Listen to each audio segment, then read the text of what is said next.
notice before you started? Yeah, come up again. Yeah, plenty. Also, if you didn't notice on the little sign-in sheet, there's a hashtag. CA established a hashtag for us for today's Wingman Day. So, thank you for bringing us all together. So, feel free to pick out your phone and pretend like you're listening to me, pretend like you're taking pictures while you're actually checking your text. That's fine. Just kidding, it's not. But you can actually text it, hashtag it, do the hash brown thing. You guys know Instagram, all that stuff, right? That's how we're going to share all the images and all the fun we're having today. So, this is boring watching me stand up here. The rest of the stuff hopefully is more fun. We do encourage you guys to take photos. So, for those of you who don't know me, Semester Sergeant Shane Reed, Master Resilience Instructor for about 5 years. You guys don't know me as the Green Dot guy, that's my other persona. I'm the Operations Superintendent of 36 MRS. I elected to not wear my shorty shorts today because I know I'm up on stage and I didn't want to create a red dot behavior, so you're welcome. Alright, so today, this talk is called Plato for Plumbers. I have to emphasize the T because some people were thinking Play-Doh. They're like, oh, they eat that. Right. So this, I stumbled upon a news article a while back, and that's what it was called, Plato for Plumbers, question mark. And it was a fun read. It was a New York Times editorial piece from somebody else who did some stuff. So I stole all my material. I just want to get that out of the way. None of this is because I'm smart. There are other people that are smart out there, and I learned how to steal from them and then regurgitate my skill. So I like this guy, right? The thinker, sitting on the toilet. I feel like this is a good way to paint that picture. It's where people used to do a lot of their best thinking. And you get some quiet space, only you and your own stink, it's fine. Double flush, courtesy for yourself. Only nowadays it doesn't look like that, does it? Is that ever anybody's reality anymore? No, it's this, right? That's the new reality. That's what we do. Instead of thinking, we're seeing what other people think. And it got me reflecting on technology. The fact that we do spend a lot of extra time reading other things. And I thought about the miracle of technology. And what's really brought us the best things that these little magical devices have brought us is memes. The best thing ever is pictures like this. Because throughout history, there have been a lot of really funny people, a lot of really smart people, but they had no way to communicate it to the masses. Until we got cell phones with pictures, right? So that's what we're using technology for. There's a lot of really funny stuff. And I feel like, man, I feel pity for the previous generations who didn't have access to memes. How many laughs did they miss out on? How many funny cat videos did they not see? Those poor, poor people, right? So, Plato, ancient philosopher, that's kind of what this whole talk is about. This liberal arts, philosophy, those higher level thinking and sharing all that kind of stuff. And why in the world would a plumber want to study Plato? Why would they? Right? And the answer is simple. Sometimes smart people say smart stuff. That's it. That's the gist of it. That's the gist of my talk, right? But how do you know what they say? Well, memes are like the cream of the crop. The smartest, the funniest, the best things are the ones that strike us and things we connect to. So you might be flipping through, scan through 50 or 60 of these things till one makes you go, That's the one that got you. That's the one that hit your funny bone. Maybe not the same for everybody. But by being able to see those things, see other people's perspectives, it's great. It kind of gets you to, laugh about things or think about things. That's what's most important. So smart people say smart stuff sometimes, not all the time. And so whenever we look at famous quotes, people love to include quotes. Anybody have a boss or a coworker, maybe yourself, that includes some quote at the bottom of their email? It's not authorized, just so you know. Okay, just let you know. But people do that because it makes them seem a little bit more astute.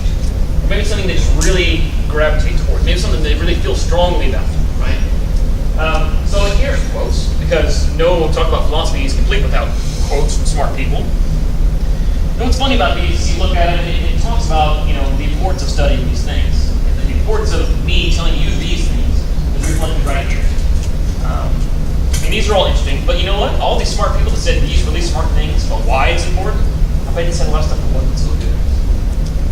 So we study their best work. We study the time, the books they wrote, because that's when it's really the condensed, distilled version of the best things that their minds can think of, right? I like thinking about books. An interesting thing about books is somebody said, no two people have ever read the same book. Why do you suppose that is? See it? Any thoughts? Okay. Because the perspective of something is always different than the other. That's right.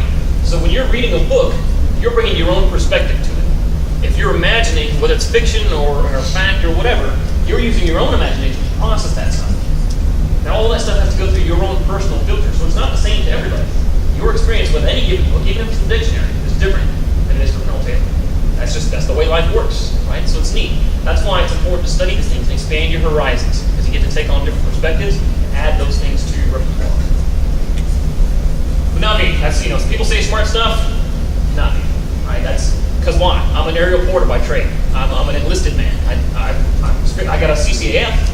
That's got to count for something, right? They told me that's important. Now, those of you that do know me, some people call me Dr. Reed. But I've only got a CCAF. Some people are shocked to find that out. And it's not because I'm particularly smart or witty or anything. I'm just lucky enough to be able to remember smart stuff that other people say. I listen to funny things that friends like Derek say, regurgitate those. Sorry, Pete, you're so funny. It's not. It's him. I just regurgitate that onto you. So now you're benefiting from his humor. I'm like the internet. I'm like a series of tubes, just transitioning information to you guys. That's how this is today. But I only can do that. I only have something meaningful to give if I go out there and experience more stuff. I got to go find out what other smart people have come up with so that I can sound smart, and so that you can get smarter from that. That's the whole benefit, right? So it still doesn't answer the question about plumbers caring, but so let's look at this. Why would a plumber not care? Well, when I tell you something like somebody getting a liberal arts degree, what do you think?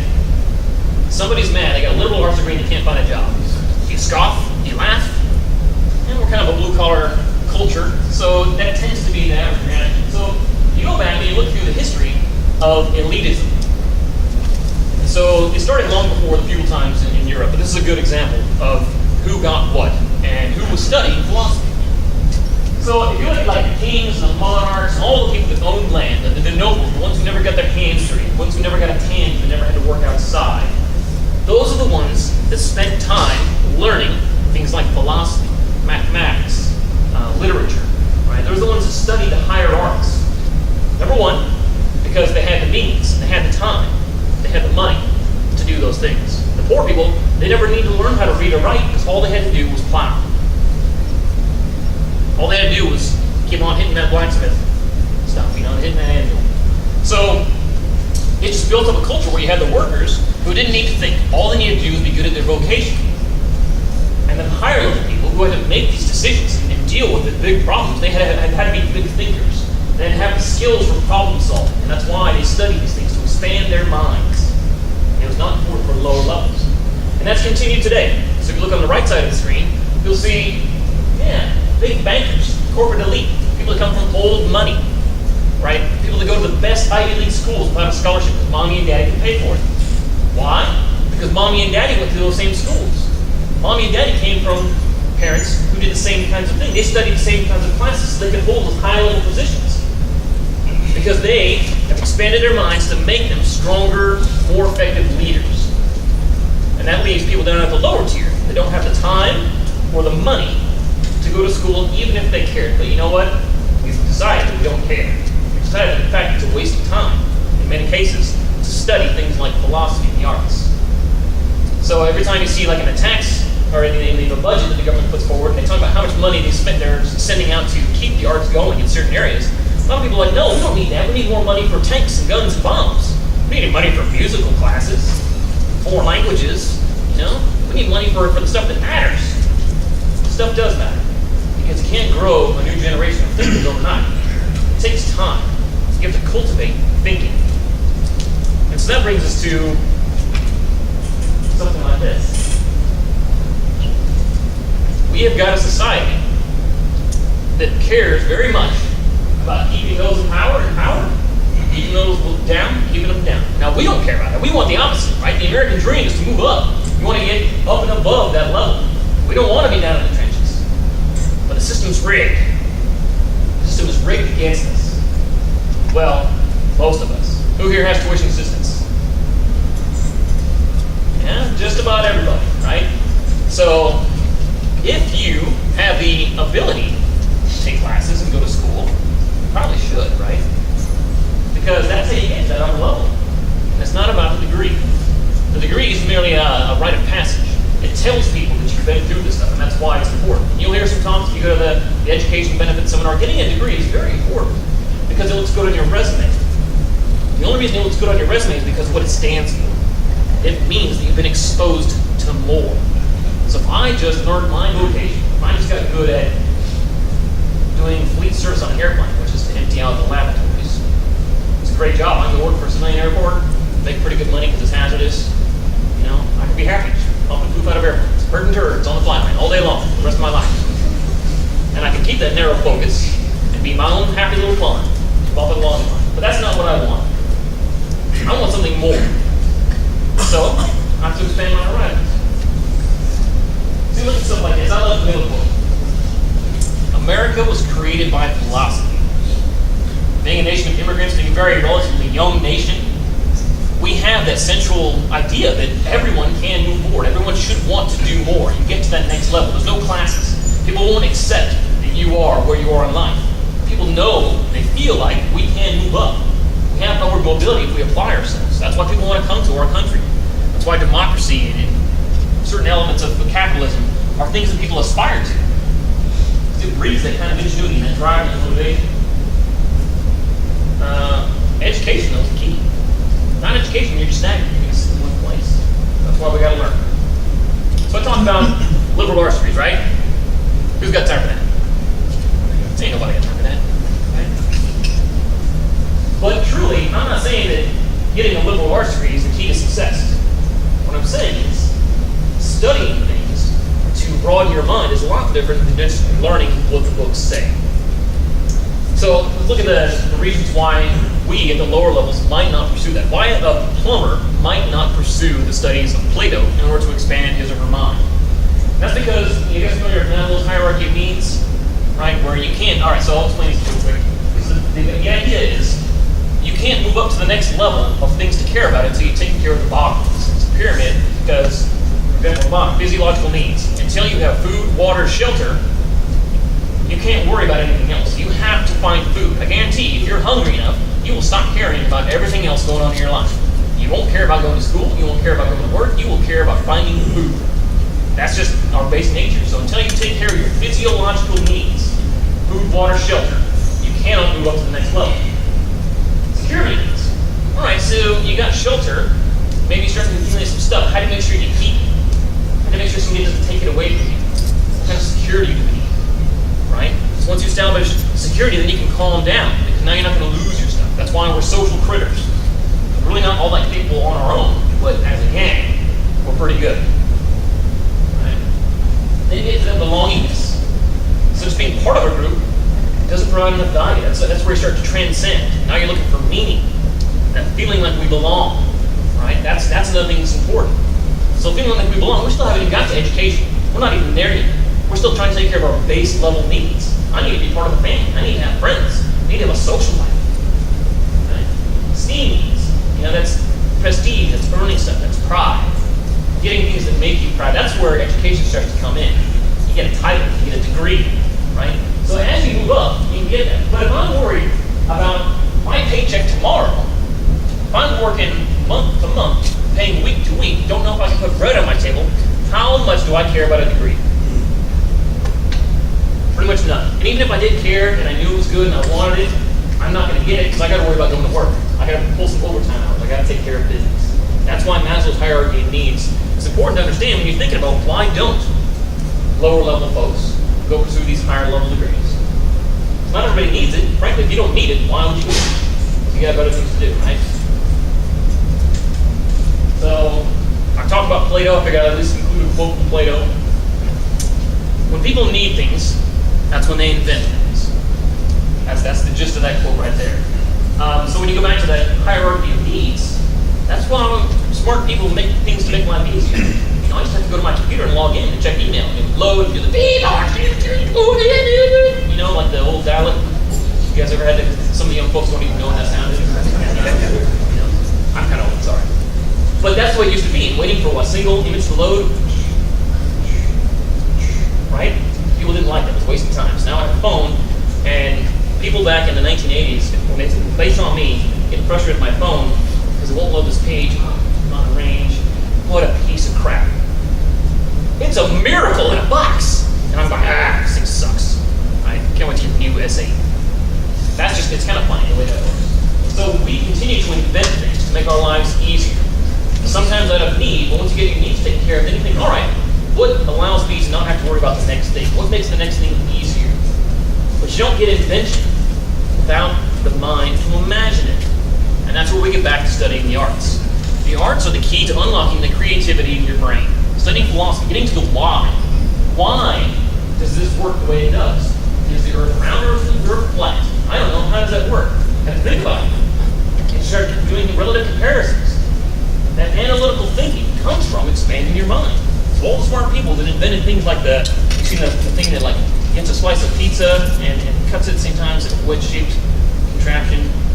It's very another technology leap in advance, right? You can get the pizza and cut it at the same time. Somebody thought of it. Yeah, it wasn't me. But that means life is so good that that's what we thought of. We're right of things to think of. Pretty cool. So, going back to this, some people, this is where we've gotten to. So, with all these inventions, we've added a new base level to our hierarchy of needs. We're living in such a high quality of life that now like, the baseline thing is Wi-Fi. I gotta have Wi-Fi first, and then we'll worry about where I'm gonna go eat. So I'll look it up on my phone. I'll go look at Yelp reviews. Should I go to Moses today? And that's cool. But we didn't get there by having vocational employees staying in their lane and just doing their own thing. And the nobles certainly didn't get their hands dirty creating Wi-Fi. It was somewhere in between. Right? You look at people like Mark Zuckerberg. You know, he had enough money to go to college, but he wasn't really anybody special. And he created Facebook, and now he doesn't know what to do with himself.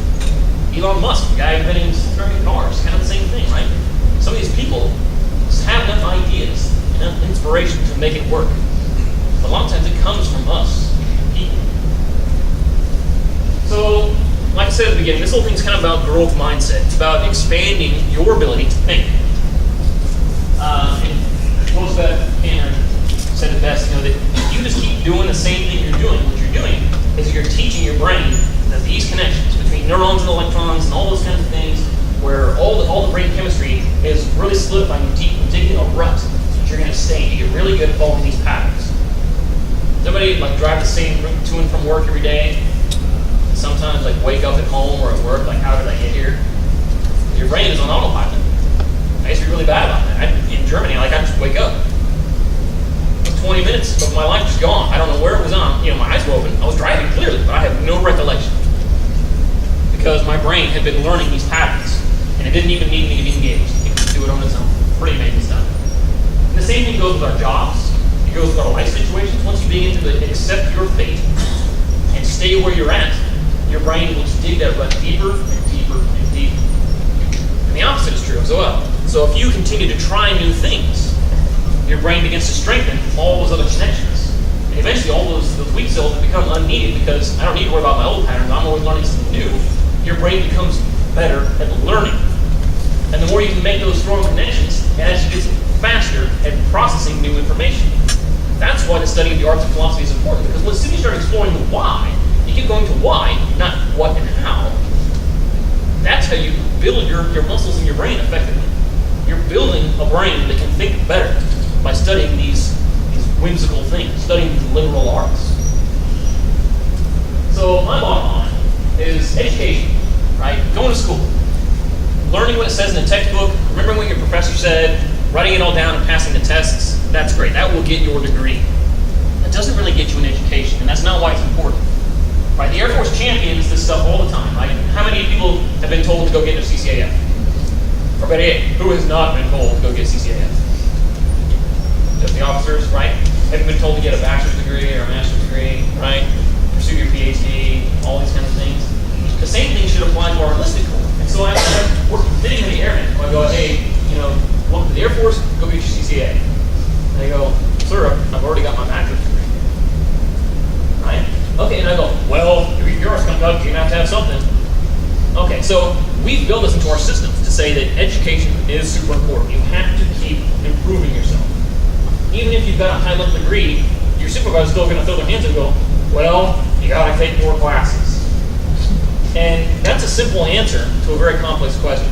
And a lot of times people don't really know why have we made that a core value. Why have we made self-improvement and making you the best airman you can be continually a value? Why didn't we just say you must attain a certain degree?